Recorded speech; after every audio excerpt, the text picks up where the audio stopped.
নমস্কাৰ, ষ্টৰীটেললৈ আপোনাক স্বাগতম জনাইছো। আপুনি শুনিবলৈ লৈছে ভাৰতৰ জনপ্ৰিয় ঔপন্যাসিক আনন্দ নীলকণ্ঠনে ষ্টৰীটেলৰ বাবে বিশেষভাৱে লিখি উলিওৱা নাট নল দময়ন্তী।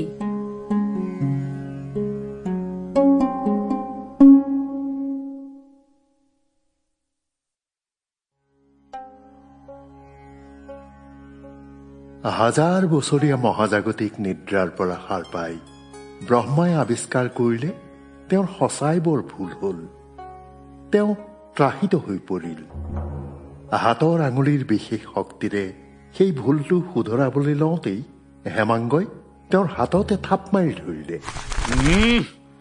এৰি দে, সঠিককৈ কৰিবলৈ দে। মোৰ শেহতীয়া সৃষ্টিয়ে অতি কদৰ্য ৰূপ লৈছে। এজন শিল্পী হিচাপে মোৰ নিজৰ এই সৃষ্টিয়ে মোক এই ভেঙু চালি কৰা যেন বোধ হৈছে। এৰি দে। দেউতা ঈশ্বৰ, আপুনি এই বিশাল পাৰাপাৰহীন ব্ৰহ্মাণ্ডৰ সৃষ্টিকৰ্তা।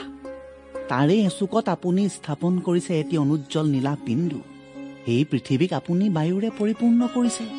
তাতে আকৌ মিহলাই দিছে প্ৰেমৰ টোপাল, যাৰ বাবে সলনি হৈছে সকলো। জীৱনে পোখা মেলিছে। আপোনাৰ চকুৰ এটা টিপতে বসন্ত নামি আহে।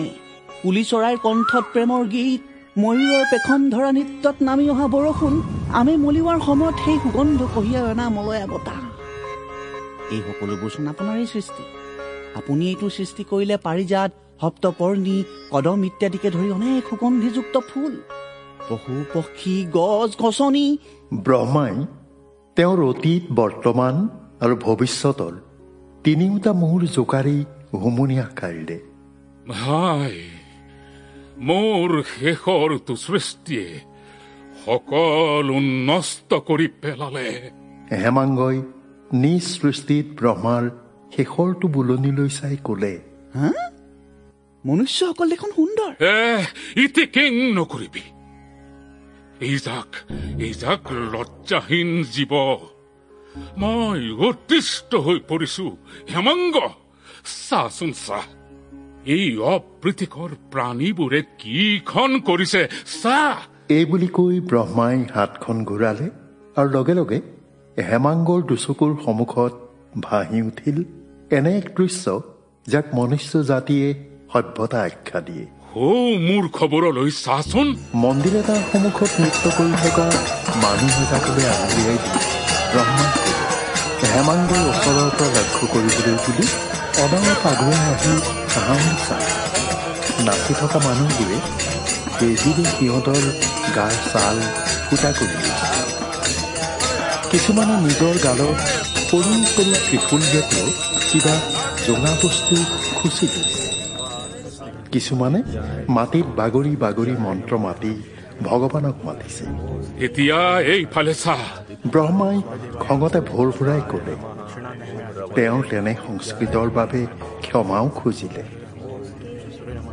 এজন ফকীৰে মূৰটো তললৈ কৰি ভৰিকেইটা ওপৰলৈ দি বীৰ বিলাই কিবা মন্ত্ৰ মাতিছে।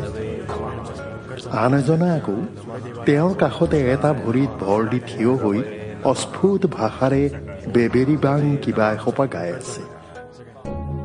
এনেকৈয়ে দৃশ্যপট প্ৰসাৰিত হৈ গৈ আছে। হেমাংগই এনে হাজাৰ হাজাৰ ব্যায়ামবীৰ দেখা পালে। এওঁলোকে কৰিছে কি? মোক তুষ্ট কৰিবলৈ চেষ্টা কৰিছে। সৌ অল্পমতিবোৰলৈ চাহ এইবাৰ। ব্ৰহ্মাৰ হাতৰ এটা ঠাৰতে দৃশ্যপট সলনি হ'ল।